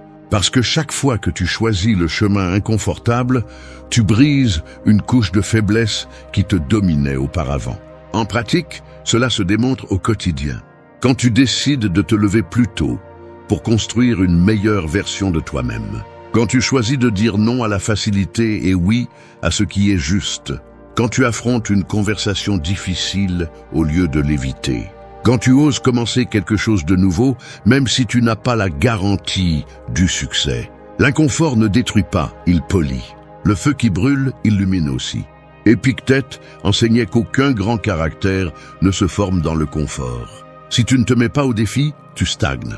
Si tout ce que tu fais est ce que tu maîtrises déjà, tu ne sauras jamais de quoi tu es vraiment capable. L'inconfort te sort du pilote automatique. Il te force à grandir, à développer de la résistance, à devenir quelqu'un de plus sage. Chaque obstacle est une opportunité de te prouver que tu peux supporter plus que tu ne le pensais. Embrasse l'inconfort comme un entraînement de l'âme. Ne fuis pas l'échec, apprends de lui. Ne crains pas le rejet, laisse-le te renforcer. N'évite pas les jours difficiles, car ce sont eux qui te transforment. Le confort te maintient tel que tu es. L'inconfort te transforme en quelqu'un de nouveau. La croissance ne se sent pas bien au début, mais à la fin, elle te rend quelque chose d'inestimable, le pouvoir intérieur. Parce que celui qui ose affronter ce que les autres évitent, finit par vivre ce dont les autres ne font que rêver. L'inconfort n'est pas ton ennemi, c'est le prix que tu paies pour être libre. 8. Souviens-toi que le temps est fini. L'horloge ne s'arrête pour personne. Chaque seconde qui passe est une pièce que tu dépenses sans possibilité de la récupérer. Tu peux perdre de l'argent et le regagner, mais le temps, une fois donné, devient quelque chose qui ne revient jamais. Tu le gaspilles en distraction, en discussion sans sens, en personnes qui n'apportent rien et en préoccupations qui ne changent rien. La vie ne te vole pas le temps. Tu le lui donnes sans t'en rendre compte. Marc Aurèle a écrit que nous agissons comme si nous étions immortels, comme si demain était garanti. Nous vivons en repoussant ce qui est important, en croyant qu'il y aura plus d'opportunités plus tard, mais chaque jour perdu est un jour de moins à vivre. Le temps n'attend pas ceux qui hésitent, ni ne pardonne à ceux qui le gaspillent. Chaque heure qui passe sans but est une partie de toi qui s'évapore à jamais. Tu n'as pas besoin d'une montre coûteuse pour comprendre la valeur du temps. Il te suffit d'observer comment il t'échappe au quotidien. Tu vérifies ton téléphone des centaines de fois par jour. Tu remplis tes heures de bruit. Tu suis des routines vides. Et à la fin de la journée, tu ressens un vide que tu ne sais pas expliquer. Ce n'est pas un manque de temps, c'est un manque de direction.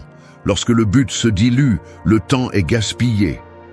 Les stoïciens comprenaient que se souvenir de la finitude de la vie n'est pas du pessimisme, c'est de la sagesse.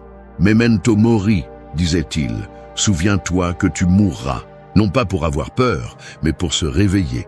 Ce souvenir de la mort t'apprend à prioriser, à parler avec sincérité, à valoriser la simplicité, à arrêter de repousser ce que tu sais que tu dois faire. La conscience de la mort ne t'enchaîne pas, elle te libère. Elle te rappelle que demain n'existe pas, seulement ce moment. En pratique, cela signifie arrêter de perdre du temps sur ce qui ne te rapproche pas de qui tu veux être. Cela signifie ne pas reporter cette décision, ne pas garder pour plus tard ce que tu sais qui compte aujourd'hui. Cela signifie arrêter d'investir de l'énergie dans les personnes qui ne respectent pas ton temps ni ta présence. Chaque minute est un choix. Et choisir mal encore et encore est comme creuser ta propre perte de sens. Carl Jung disait que la vie commence vraiment le jour où tu acceptes qu'elle est finie. Quand tu le fais, tu arrêtes de vivre pour impressionner et tu commences à vivre pour transcender. Tu commences à mesurer tes jours non pas parce que tu accomplis, mais parce que tu expérimentes avec un but. Tu deviens plus sélectif, plus conscient, plus présent. Le temps est le bien le plus cher parce qu'il se paye avec la vie. Tu n'as pas besoin de vivre vite, tu as besoin de vivre éveillé. Alors que beaucoup courent après l'avenir, les sages vivent dans le présent avec une intention pleine. Parce que quand tu sais que le temps est fini, chaque instant cesse d'être un simple moment et devient quelque chose de sacré. Et seul celui qui comprend cela apprend enfin à vraiment vivre. 9. Choisis la vérité même si elle fait mal. La vérité coupe comme un fil invisible. Elle ne détruit pas toujours, mais elle laisse toujours une marque. La plupart des gens fuient parce qu'ils ne savent pas supporter son poids. Ils préfèrent le confort du mensonge, ce calme artificiel qui endort la conscience, plutôt que la brutalité de la réalité. Mais vivre en niant la vérité est comme marcher sur du verre. Chaque pas que tu fais pour éviter la douleur te rapproche du coup inévitable. Accepter la vérité, même quand elle fait mal, est un acte de courage. Tout le monde ne peut pas le faire, car la vérité expose ce que tu essaies de cacher. Elle te montre tes faiblesses, tes erreurs, tes contradictions. Mais elle te donne aussi quelque chose qu'aucune illusion ne peut te donner, la liberté. Épictète disait que personne n'est libre tant qu'il continue à se tromper lui-même. Et c'est là la racine de toute souffrance, l'auto-tromperie. Le problème n'est pas de ne pas savoir, mais de ne pas vouloir savoir. Tu t'accroches à des relations mortes parce que tu ne veux pas accepter qu'on ne te valorise plus. Tu te justifies par la chance, quand ce qui te manque, c'est la discipline. Tu dis que tu vas bien quand tu sais que ce n'est pas le cas. La vérité ne détruit pas les vies, elle détruit les masques. C'est pourquoi la plupart des gens vivent piégés dans des versions confortables d'eux-mêmes, répétant des histoires qui sonnent bien mais qui ne sont pas vraies. Les stoïciens ne craignaient pas la vérité, ils la cherchaient. Marc Aurèle a écrit que l'homme sage vit en harmonie avec la réalité, pas avec ses désirs. La vérité peut faire mal, mais le mensonge te pourrit en silence. Et plus tu l'évites, plus tu lui donnes de pouvoir sur toi. En revanche, quand tu décides de la regarder en face, même si elle brûle, tu deviens plus fort, plus conscient, plus humain. En pratique, choisir la vérité signifie être honnête avec ce que tu ressens, avec ce que tu fais et avec ce que tu tolères. Cela signifie reconnaître quand quelque chose ne fonctionne pas, quand quelqu'un ne te fait pas de bien, quand tu échoues toi-même. Cela signifie ne pas te tromper avec des promesses vides ni reporter l'inévitable. La vérité dérange, mais elle purifie aussi. Elle te sort de la confusion, te soulage, te montre ce qui compte vraiment. Carl Jung disait qu'il n'y a pas d'illumination sans affronter l'obscurité. La vérité est cette lumière qui, au début, aveugle, mais qui ensuite révèle. Le mensonge, en revanche, te maintient dans la pénombre, confortable mais perdu. Celui qui choisit la vérité vit avec un but, parce qu'il ne se laisse plus guider par des illusions, mais par des faits. Choisir la vérité, même si elle fait mal, est un acte de respect envers soi-même. Elle exige de la maturité, mais elle te récompense avec de la clarté. C'est la différence entre survivre endormi ou vivre éveillé. La vérité ne te rendra pas toujours heureux, mais elle te rendra toujours libre. Et la liberté, même si elle fait mal au début, finit par être le seul endroit où il vaut la peine de rester. 10. Vis chaque jour avec un but. Chaque aube est une toile vierge, mais la plupart la tâchent de distraction, d'excuses et de routines sans âme. Ils se lèvent, font la même chose, répètent les mêmes pensées, suivent le même scénario, puis se demandent pourquoi ils ont l'impression que leur vie n'a pas de direction. Vivre sans but, c'est comme naviguer sans boussole. Tu bouges, mais tu n'avances pas. Tu te fatigues, mais tu n'arrives nulle part. Le but ne se trouve pas soudainement. Il se construit chaque jour à travers ce que tu fais, comment tu penses et ce que tu décides de tolérer. Marc Aurèle disait que la vie d'un homme vaut ce que vaut ce à quoi il consacre son attention. Si ton attention est portée sur le trivial, ta vie le sera aussi. Le but n'est pas une idée romantique, c'est une façon de vivre avec concentration, intention et sens. Vivre avec un but signifie se lever avec clarté. Cela signifie savoir pourquoi tu fais ce que tu fais, même quand il n'y a pas de motivation. Il ne s'agit pas d'avoir tout résolu, mais d'avoir une direction qui guide tes pas. Épictète enseignait que celui qui ne sait pas où il va, aucun vent ne lui est favorable. Les gens cherchent la chance, mais ce dont ils ont vraiment besoin, c'est d'une direction. En pratique, vivre avec un but implique d'aligner tes actions avec tes valeurs. Ne pas dire que tu veux changer et continuer à faire la même chose. Ne pas parler de paix tout en alimentant le chaos. Ne pas rêver de liberté tout en dépendant de tout. Chaque choix, chaque mot, chaque habitude est une déclaration de la direction dans laquelle tu te diriges. Le but ne se prêche pas, il se démontre. Carl Jung disait que celui qui regarde à l'extérieur rêve, mais celui qui regarde à l'intérieur s'éveille. Vivre avec un but commence par te connaître. Comprendre ce qui te motive, ce qui te vide, ce qui t'inspire. Je ne peux pas vivre avec un but si tu ne sais pas qui tu es. Et tu ne peux pas le découvrir si tu passes ta vie à courir après ce que les autres veulent de toi. L'introspection est le premier pas vers la direction. Quand tu vis avec un but, tu arrêtes de perdre du temps sur ce qui est sans importance. Tu arrêtes de chercher l'approbation, tu arrêtes de concourir, tu arrêtes de réagir à tout. Tu commences à choisir tes batailles, tes mots et tes pensées. Tout ne mérite pas ton énergie, tout ne nécessite pas une réponse. Le but filtre le bruit et te rend la tranquillité.